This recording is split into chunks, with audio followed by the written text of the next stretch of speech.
Hey, this is Kieran, Coach's Corner Chats, and joining me on the podcast is Ben Andreos. Ben, where are you at and what are you up to? At this precise moment in time, I've just finished a coaching session. So I quickly jumped on my phone. So yeah, I work for an independent academy called M.R.F.A. We've got some junior Premier League teams. They're called FC Evolution. So I run the whole football side of that, and then I'm also at Cambridge United Academy. So lots and lots of coaching and busy, which I love. So all good. And so, what ages are we talking about with the evolution group? So our FC Evolution group, we have under 10s, under 11s, under 12s, and under 13s this season. But our whole company will run from under sixes all the way through to under 14s, 15s. So we have like development centres, then we have our advanced centre, which then filters into our junior Premier League teams. And how did you come about to get a position at FC Evolution?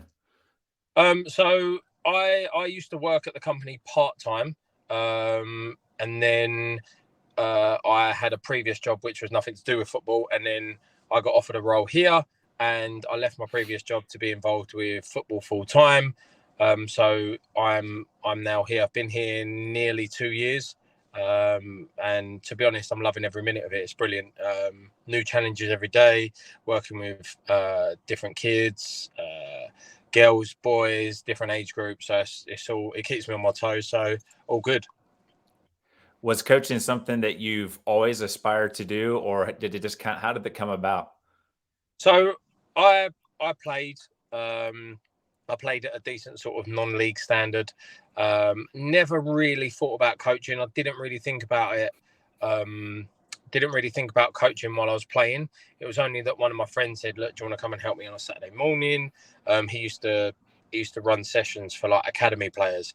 So different players from different academies have come down and train. And I kind of got into it from there, and he sort of pushed me into it, sort of pushed me into doing my first coaching badge, which I did. And then I was carried on playing, did a few sort of coaching sessions here, there, and everywhere. Went to a company, started doing some like part-time sort of sessions, and then just gradually grew the love of coaching. And then I kind of sort of started to coach more than play, and I kind of sort of pushed the playing to the side a little bit. And then sort of a friend of mine went into management in non-league, and he asked me if I wanted to come on board. At the time, I was scouting for Watford and Arsenal, and then like scouting for Watford, and then I went to Arsenal, and then kind of knocked that on the head, and then sort of had a little stint in non-league, and then I jumped into academy football with Colchester at first, Colchester United, and then this season just gone. I've been at Cambridge for about 6 months now, so really enjoying it. So you mentioned non-league versus like what for those of us here in the States, because you're in England, what does non-league mean? And what's in terms of we all see Premier League and the different levels. What does non-league mean? So non-league is semi-professional football. It's kind of classed as it's so obviously in England you've got the Premier League, Championship, League One, League Two, and then you go Conference League. So then it starts sort of becoming part-time football. So playing maybe Tuesday nights, training on a Thursday, playing Saturday, still earning a little bit of money. Not obviously not £100,000 a week, but yeah, it's kind of like semi-professional. Um, get to a decent standard, you can earn a bit of money. So yeah, and it's just like mostly with your mates, but like at a decent level kind of thing, if that makes sense. You talked about transitioning into coaching and kind of pushing the playing to the side. How hard was it to let that playing side kind of go and take kind of a back seat to coaching? When I first got involved with the coaching in the semi-professional game, I found it really hard because the manager at the time still wanted me to kind of be involved with the squad a little bit, and if I was needed, I kind of sort of played some games, and then we had some injuries, so I started to play games. I think I played like 10 games in a row before anyone sort of started coming back. So I found it really hard to transition between having my game head on to my coaching head, and I kind of found it really hard that I was giving coaching points, but I was in kit. So I'd like put a jumper on, but I'd still be in kit, and I didn't think it was right to do. So I kind of took a step back a little bit from when I was in the squad to doing the coaching. I kind of focused on being in with the boys, coaching, sort of being in with the boys, playing and stuff like that, warming up. Someone else kind of stepped in and took it for a little bit.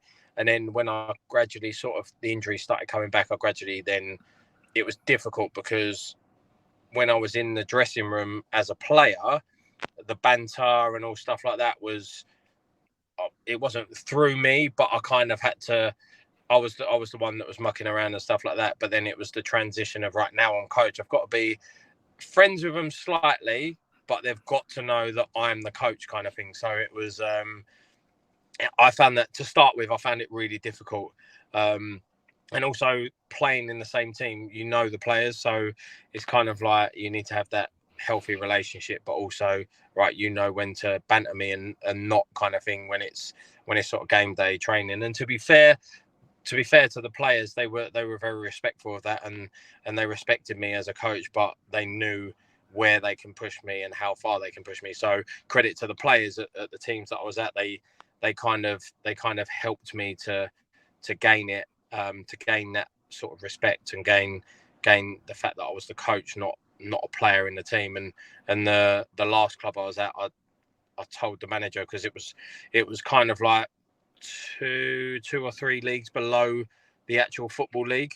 So I kind of started taking it a bit more serious. And I was like, look, I don't want to even sign on. I just want to be a coach. I don't want to have anything to do with the players, like playing side of things. So I don't even want to be, like, say, contracted to play. I just want to focus on the coaching, and that helped me quite a lot, where me and the manager took the decision to not even have me in the squad or be involved with the squad. Number one, I wasn't good enough to be in the squad at that level, but it still let me focus on the coaching side, and I felt my coaching got a bit better from doing that as well. You mentioned also doing scouting. When people hear that, when you're scouting for like a huge club like Arsenal, what does the roles and responsibilities, and how impactful was that experience for you? So I was just going around to I'm not sure what you call it in the States, but it was just like grassroots football. So like Sunday league football, going to games, looking for the next Thierry Henry, looking for the next Troy Deeney for Watford. It was one of them where I was going to games when it was pouring down the rain, just watching football. Sometimes it wasn't even worth the watch, but you never know when you see that sort of diamond in the rough, that raw talent, where you can see something that other players don't. And I saw a different side to football. When you're coaching, when you're playing, you're involved in the game, you don't really pay attention to much else that's going on. But standing on the sidelines, away from everything else, like standing on your own, listening to parents talk, listening to how coaches sort of portray themselves on the sideline, listening to players' communication on the pitch. So I'd get there early so I could watch a player's warm up, so I could see how they act before a game, rather than just seeing what they're like. Because like some players nowadays, like Ravel Morrison from Manchester United, he had bowler cancer. Not that I know, but bowler cancer. He had this unbelievable talent, but his attitude and how he was stopped him from being a success in the game. So I kind of tried to watch players before and after to see how they conducted themselves, to see just how they dealt with playing, if they warmed up properly, because obviously the attitude and the mentality of a player to warm up and want to be the best is something that obviously that they need to have. They need to have that mentality to strive to be the best. And if someone's sort of mucking around and not doing it properly, then kind of you kind of turn a blind eye. They might be really good, and you might be able to coach that mentality in them, but you kind of want to have like a little bit of an article before you publish it, sort of thing, if that makes sense. Is that something too that now you bring to your grassroots players and the players you're working with, where you talk about, like, it's more than just the time that you're playing the actual games. It's also how you bring yourself, how you carry yourself, all those little things you've picked up. 100%, 100%. I've always said, first and foremost, you need to work hard. Whether that's doing extra away from the training ground, whether that's showing that you want to work hard, not just sort of turning up half-hearted and then going home. It is like, so we have development centers here, and it's kind of like players see it as a little bit of a muck around with their mates. But I'm like, look, if you want to progress and go to our advanced center, how are you going to do that if you're not training properly here? We've got you for an hour. All I want is your concentration for an hour. That's it. Concentration for an hour. Then you can go home and do what you want with your friends. Here, you're listening to me. If you want to learn, you listen to me. And they kind of like, yeah. And then 9 times out of 10, you get the concentration from the players. But there's the odd one that thinks he's better than everyone else, or all he's there for is just to muck around. And not that I feel I'm wasting my time, because I see it as a challenge to think, right, okay, he's concentrated for 20 minutes this week. Let's see if we can get him to concentrate for 25, 30 minutes next week, and see if we can get him to concentrate for the full hour. So it's a challenge for me, which I love as a coach, because the challenges I'll always try and bring the best out of myself in a challenge, which is how you progress as not just a coach, but as an individual as well. I always say you either win or you learn. You never lose. One of the other things I was going to ask is, we know England is soccer crazy. You're talking about developmental centers and all those types of things. Is soccer something that your family got into? Is that how you kind of got into the whole idea of playing and what have you? To be honest, no, it wasn't. It was, yeah, but like, my dad was never really into football. I kind of got into it through friends. They played in a Sunday league when I was younger, and they asked me to come down, so I went down, and just started playing football from there. Really, Sunday league. When I was 16, I went to Portugal on a 2-week trial, which was brilliant. Like, training in the morning, gym work in the afternoon. Had a couple of trials when I was younger. Never really kicked off. So when I was growing up, I don't think there was much opportunity like there is nowadays, where there's all these professional clubs like Arsenal, Chelsea, Tottenham that have these centres absolutely everywhere. So when I was growing up, it was just like grassroots football, being in the right place at the right time, which happened to me a couple of times. And then I kind of went into non-league, like semi-professional football, and started earning a little bit of money there. So I thought, right, I'm not going to become a professional. I'm too old now, so I'm just going to go with my friends, earn a bit of money, see where I can get to here. So the standard, see what I can get to with the standard, like non-league semi-professional football. And I did okay, earned a bit of cash from it, and I was happy. So there was a few mistakes, few decisions I made along the line when I went on a trial. Kind of mistakes happen, but they happen for a reason. Would I be here now where I am? Don't know. You never know. Everything happens for a reason. So I'm happy where I am at the moment. So you talk about dad not really a huge into football or soccer, as we call it here in the States. What is it like now that you are fully like just immersed in coaching and you're experiencing soccer on a daily basis? How has he come around to enjoy watching you coach? Yeah, my dad does his own bit. He teaches martial arts. He's into that side of things. So he teaches his black belt in jiu-jitsu and kickboxing. So he's got his own bit. Sort of, this sounds horrible, but he's never sort of been into the football side of it. He'd take me to places when I was younger. As soon as I was old enough, I kind of went and done my own thing, and he went and done his own thing. It's kind of yeah, I feel that I've grown as a person, individual, because of that. Because I've had to sort of adapt myself and get myself to places and learn and have that hard work, when some kids get sort of chauffeured around by their parents and get taken here, there, and everywhere. So I think that's helped me as a person, not just a footballer or a coach. It's helped me as a person as well. I was going to ask, what was that experience like being a teenager and you go on trial and you go to Portugal? It's a completely different country, different, culture, Oh, language. What was that experience like? it was both really good and both sort of terrifying.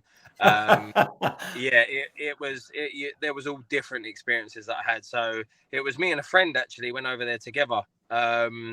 He went as a goalkeeper and I went as an outfield player. Both done really well, but first time away from home from my parents, on my own. We was training every day. Yeah, it was, and kind of, you kind of didn't feel welcomed if by the other players. I don't know if it was intimidating where someone else was coming over trying to take their spot.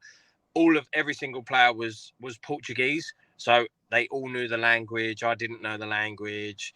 And look, I learned a lot by going over there for however long I was over there, and it was a great experience to train at a professional club. They was in the top division at the time with Porto and Benfica. That they was up there.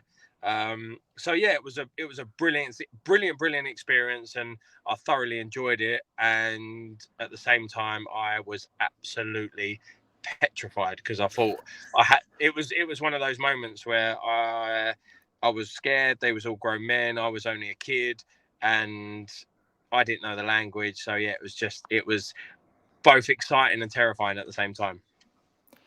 Are those types of experiences things that you kind of look for, like opportunities to do that? Like the scouting is kind of stepping out of your zone a little bit, getting into coaching, like that experience of seeing where your limits are. Is that something you've kind of always kind of embraced?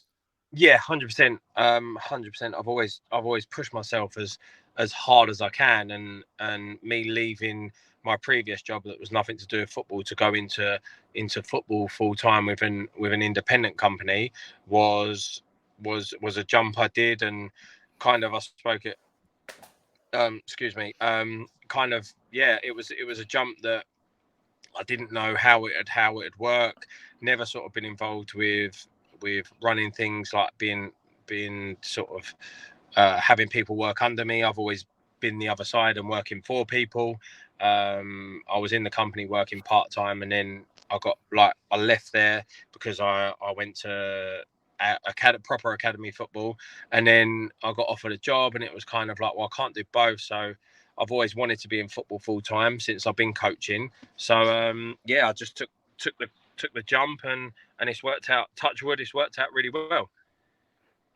One of the other things that's popped up is the word friends. Like a friend kind of asked you to come and help with a Sunday session that kind of got you started. You went with a friend to Portugal. How impactful has it been to have those buddies that you play with that have reached out and said, "Hey, will you help me coach?" Because now it seems to have propelled you and kept pushing you to where you're at now. Yeah, I think, look, in football, it's very good knowing people, and I've met some brilliant people along the way. People that have helped me, give me advice.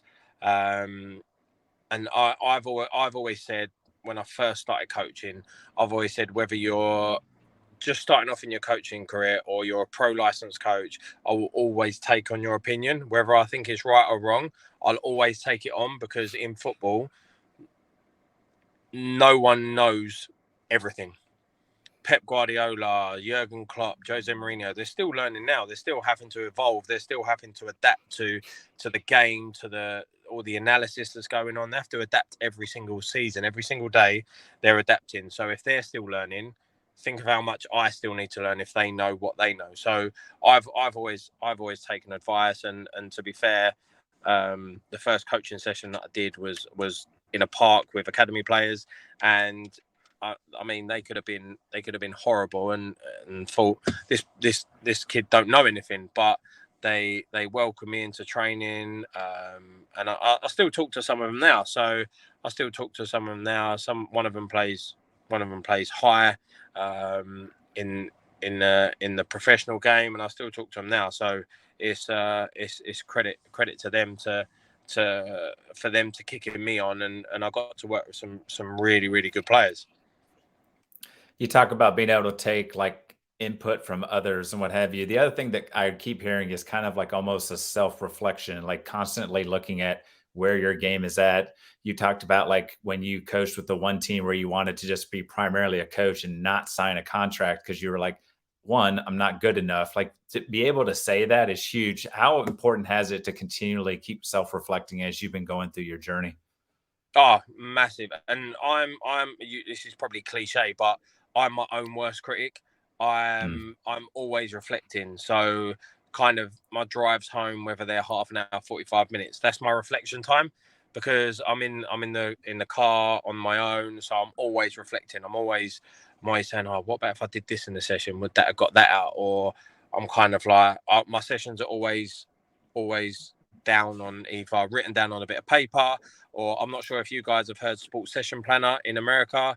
mhm. It's the coaching sort of thing that we use, and I'm always going back and going, oh, maybe if I make the pitch a little bit bigger here, this might help, or I might get this outcome. And yeah, so when I'm driving, that's my reflection time, and it's really good for me because I get that reflection time and I get to sort of critique myself, or I'll ask sort of my bosses to say like, how do you think my session went? Or I record my session because we've got VO cam at the company I work for full time, and I can go, right, I want to record my session tonight, record it, mic myself up, listen back, and think to myself, "God, I sound like an absolute moron," but I'm reflecting back on myself. So yeah, I'm always self-reflecting, and it's really good for my progression and my sort of progression as a coach for myself. How helpful has the technology side of things been like that? When I think back to when I was playing, none of this was around cameras that follow the ball and all that type of stuff. One, it helps your coaching, but how has it helped in terms of like with player development and what have you in England? Oh, it's player. You can, because obviously when you're watching a game or when you're watching a training session, say for instance that you're working on 11 aside, you can't keep an eye on 22 players constantly, so you might miss. You can really sort of, and especially with VO cam, you can sort of pick up really good points, and it might even be little bits like, okay, so how does little Jimmy receive the ball on his back foot? Well, he's got his body closed, so let's now take him away on his own, coach him for 5 minutes, right, receive it on your back foot, play forwards. So it really helps because when I was growing up, I barely got videos of me scoring goals, let alone a whole game being recorded. So I think it helps. I think it helps players nowadays because you can, especially at a higher level where they've got analysis teams where they can, okay, well, for instance, Cambridge are playing Arsenal this week. We're gonna watch the game back, and the analysis team are gonna clip up little Jimmy's game, and they're gonna show you what he like.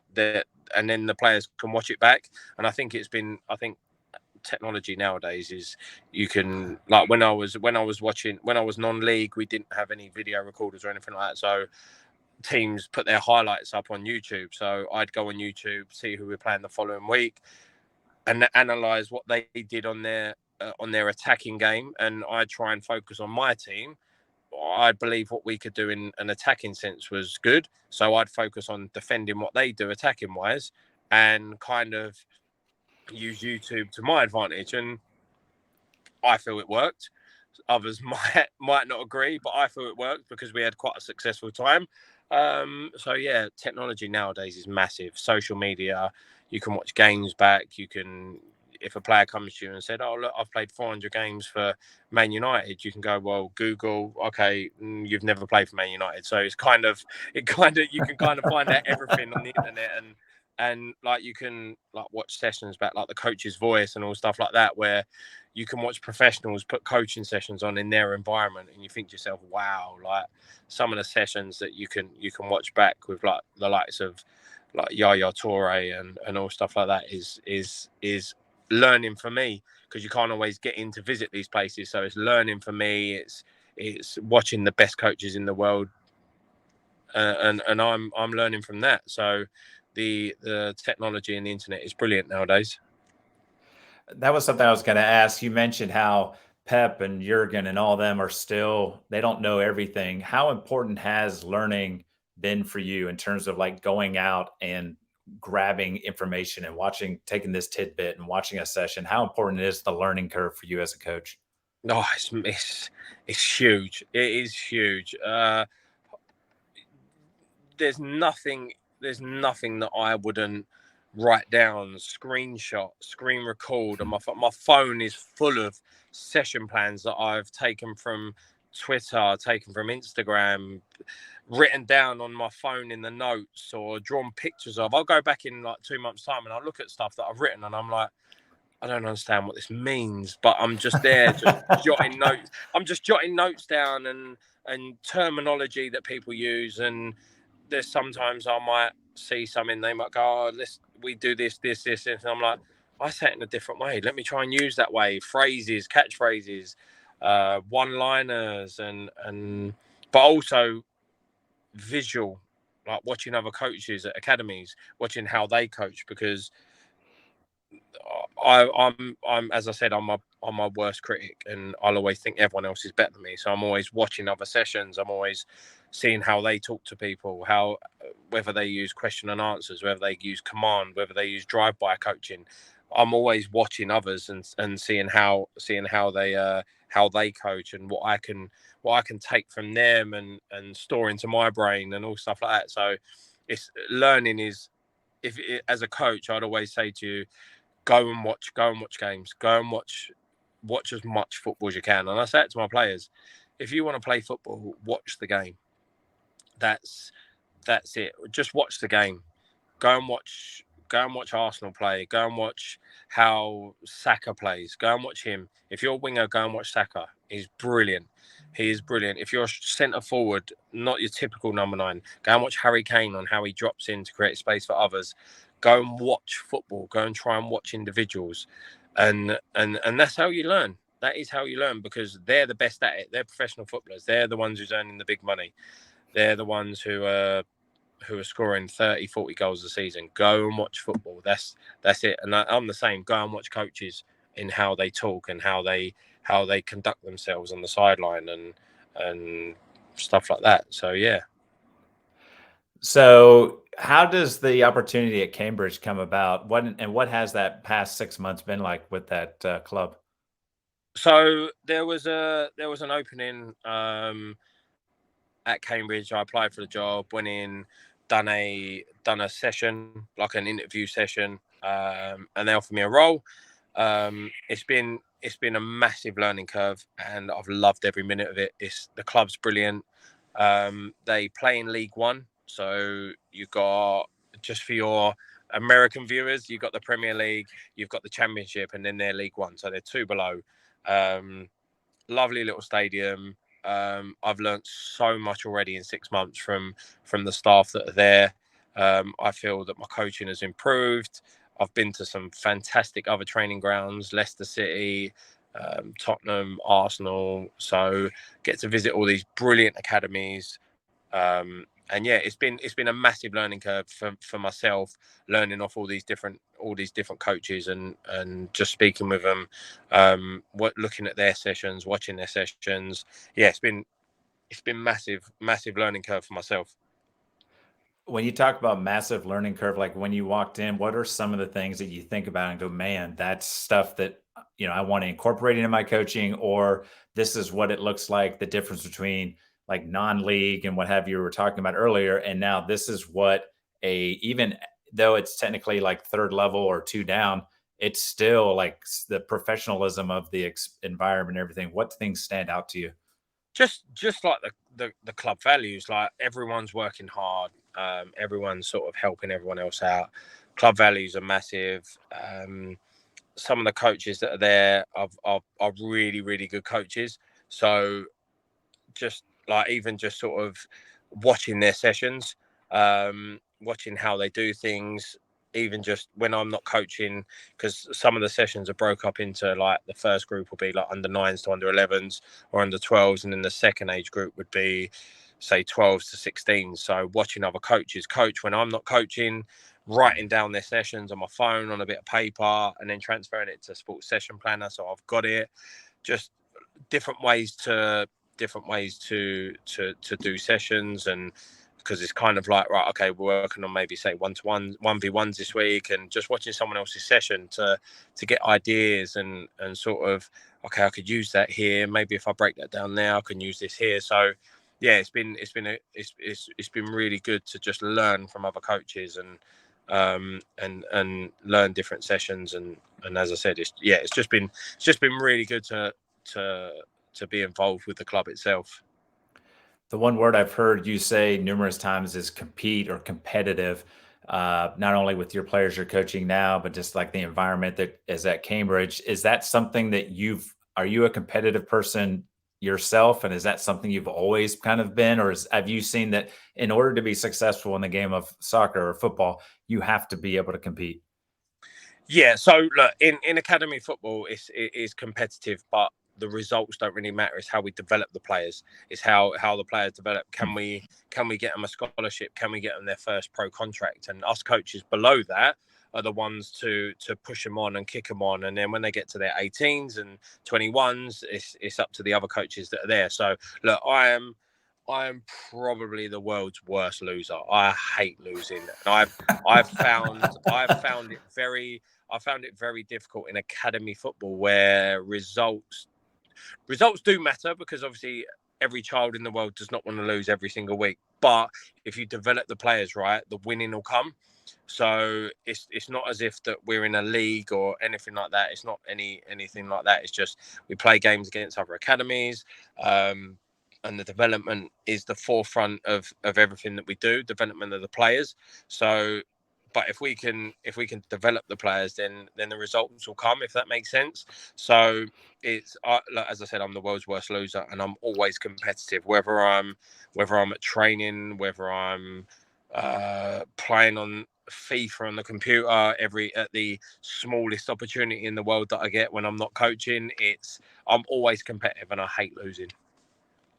I was just about to say, you just mentioned FIFA. What does Ben do does the soccer brain ever turn off the coaching brain? Is there ever times where, like, what do you do to kind of no? No, I'm always thinking of coaching, whether it's sessions, whether it's speaking to my friends about what they're doing at the weekend, or like where they are, or what games they're at, or if I'm not coaching, I'm planning sessions. Yeah, it's an addiction. I can't switch off. It's even in the close season when so at Cambridge, we've been off for the past month. We've just come back. We're coming back to training this week, and I've just been looking on the internet. Oh, that's a good session. Right, screenshot it, save it into my phone, transfer it to here. And where I'm in football full time, so we've still got our development centres on. I'm constantly trying to improve them, and it's been crazy, and I love it. I love being busy. It's brilliant. You said the word busy. How do you keep the balancing act of, like, you've got the developmental stuff that you're doing and you've got Cambridge? How does it all kind of mesh together? My boss is really good, so he knows that the days I work for Cambridge, so I'm kind of quiet at those days, so it gives me a chance to get off, go to Cambridge plan. So my boss is very good with. He also works at Cambridge, part of the 18s as well, so it's also very good that I get to learn from him as well. And my boss is brilliant here, and he helps me with sort of the days that I am coaching at Cambridge. He kind of he knows that I need to sort of get away a little bit earlier, so he's quite I say quite good. He's actually really good to let me do that. The one thing that comes to mind now is, now you're getting the taste of Cambridge and that level. What are your aspirations, or maybe, I don't know what you have in terms of where would you like to get to in terms of the coaching level, like aspirations wise? So for me, I've never said I want to get to here. I want to get as high as I possibly can, whether that's taking over from Pep at Man City, or that's being the best I can be at, say, I don't know, under 13s at Cambridge. Can I be the best under 13s coach? Can I be the best under 15s coach? Everyone's got their aspirations to become a professional football coach. Whether I get there, I don't know. I don't know what's in front of me. There could be one day where I'm just coaching for a team and all of a sudden I get noticed and they want me to come in and do X, Y, Z. So I've always said, let me see how far I can push myself, whether that's the first team, whether that's me coaching the first team. I'm not really a manager type. I'm more of a on the grass type coach. So I don't never say never, but I don't think I'd ever be a manager. I love the coaching side of it. I love planning sessions. I love being on the grass. I love seeing bits. Being around the 18s this year, watching their games. We've got an FA Youth Cup and they got to the quarterfinals against Arsenal. So it's very good to visit the Emirates, get to go on the pitch at the Emirates, start being in that environment. Didn't get to sit on the bench, but that's not my role. So it was very good to be in that environment, and it just gives you that fire in your belly to keep learning, keep going, keep doing what you can, and sky's the limit. You never know where you could end up.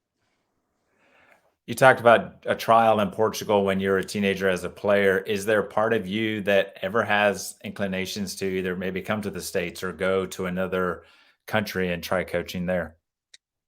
Yeah, yes and no. I mean, look, football in England is huge, and the world we live in, it seems like everyone wants to come here. At the moment, everyone wants to go to Inter Miami. So you never know. You never know. You never know. That was one of the things I was going to ask about. You talked about like you even pulled over so we could have this conversation. How long is the drive? Like, what's the sacrifice for you to get up in the morning and drive to the developmental academy? And then what's the drive like to Cambridge? Like, how much time is your reflection time in the car? So traveling wise during the week, so traveling to my office would be sort of half an hour in the mornings. And then traveling to development centres probably about the same. But then when I travel to Cambridge, it's like 45 minutes. So it's not too bad. It's not too bad. I think it's the right amount of time. If I was in the car for say 2 hours, I'd probably over reflect and over critique my session, and I probably wouldn't get anywhere. So I think the drive is good enough. It's the right amount of time to basically tell myself that my session was awful, and then tell myself what I could do better. So, but it's always good to critique yourself and sort of reflect on yourself, and it's also good. I always sort of get people to have a look at my sessions and say like, what do you think? Or if sort of my boss at Cambridge is there, I'll say, what do you think of my session? And they can go, right, this, and this, because football's all about opinions at the end of the day. And if you can't accept opinions, then football's not the place for you. You talked about when I just mentioned maybe going to the States or some other country and coaching that everybody's coming to England. England's kind of the mecca of soccer. What is the experience? What's the vibe like around Cambridge? You talk about having a really nice pitch in the stadium. What is the soccer love, like passion for those of us here in the States that may not understand? Football here is, I'm not sure if you've watched Ted Lasso. I presume you have. So the Colombian fella, Danny Rojo, football is life. That's what it is here to people. So sort of there's clubs like obviously Cambridge and lower league clubs where fans will go every single game, and it's the same as the top clubs. Fans will go every single game. It's some people's life, and it's some people use it as sort of for their mental health, that they just get out, go to a football match, and they just love it. Like football, I've always been involved with football ever since I was young, and I don't know what I would do without it. And it's as he said, football is life for some people, and people eat like the old Coca-Cola over eat sleep football. It's sometimes for people have it like their club in their blood, like tattoos on their arms of their club crest and all stuff like that. So yeah, it's football here is crazy. If a team's not doing well, fans are booing and they say get him out my club, but when they're doing well, then all of a sudden the players are the best player in the world and their team's the best team in the world. So it is. I'm not sure if you've come over here and experienced it, but it is crazy. That is so awesome. And that is a perfect way to shut this chat down. This is Kieran with Coach's Corner Chats with Ben Andreos, and I'm out. Peace. Thank you.